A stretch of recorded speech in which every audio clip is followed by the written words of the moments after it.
Oi pessoal, vamos dar uma olhada agora no programa do método de Thomas, que é, como a gente viu, uma técnica mais eficiente de fazer a eliminação gaussiana quando a gente tem uma matriz tridiagonal.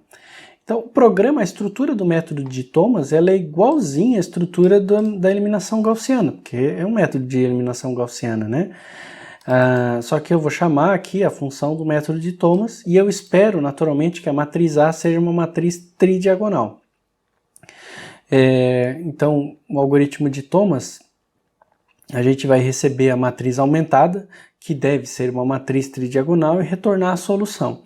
Eu não vou checar se é uma matriz tridiagonal, porque é óbvio que o usuário que vai usar o método deve já ter deve conhecer esse método, né? E não vai passar uma matriz que não seja tridiagonal para esse método. Se ele está passando, então é porque ele não conhece o método de Thomas e não devia estar usando. Enfim.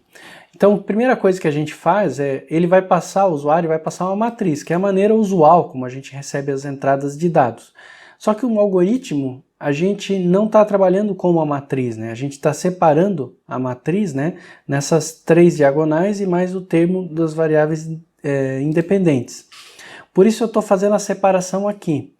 Eventualmente, você poderia passar direto esses vetores. Então, eventualmente, você poderia mudar a forma como o método está implementado aqui, não recebendo uma matriz, porque realmente não é usual receber uma matriz tridiagonal, porque tem um monte de termos zerados, né?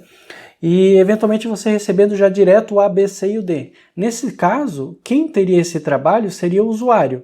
E a vantagem dele fazer isso daqui, não a função, é que ele usaria menos memória no programa dele. Mas aí seria bem fácil fazer a alteração, né? Ao invés de A, receberia aqui os vetores, tá? Seria só um detalhe de implementação. Eu optei por receber a matriz aqui pela maneira como a gente está fazendo as contas aqui, mas, de novo, se quiser mudar, isso aqui é bem tranquilo e seria imediato fazer a alteração aqui também, tá? Você passaria esse código para essa parte aqui e aí você usaria menos memória. Mas tudo bem. Então, também aqui eu vou imprimir, tem uma funçãozinha especial aqui para imprimir matrizes tridiagonais. Não precisava dela, podia só imprimir a matriz direto, mas se você quiser brincar um pouco, até para entender formatação de saída aqui, fica à vontade. Depois o que eu faço é implementar esse programa aqui, esse código aqui. Tem um passo inicial, que é fazer essa conta aqui, que está sendo feita aqui, ó. Então eu pego o denominador, transformo em flutuante e calculo aqui a divisão, né? Essas duas divisões aqui, atualizando os vetores, né? Então já calculo os novos valores. Depois eu vou fazer um laço para todos os i's maiores que zero, né? Ou seja, para todas as linhas, com exceção da primeira, da linha 0, porque a linha 0 aqui, a primeira posição já foi atualizada. Eu vou fazer a atualização simplesmente aplicando essa fórmula. Então você pode ver que tudo que está aqui é aquela fórmula que está ali, né? Então eu só aplico essa fórmula, não tem nada demais aqui. E vou imprimindo os passos para imprimir a matriz tridiagonal. E aí eu vou fazer uma cópia, né, do vetor D num vetor novo x para calcular as soluções aqui. Então, vou calcular o vetor x. Isso só para eu não alterar o vetor D. Que se eu quisesse, eu poderia eventualmente colocar a solução em cima do próprio vetor D aqui. Assim como eu alterei os outros vetores, não teria nenhum problema também, tá? Então eu só fiz uma cópia aqui, por uma questão de capricho, para ter a variável x mesmo, mas não precisava ser assim. Uma vez que eu tenha feito isso, eu posso testar o método de Thomas.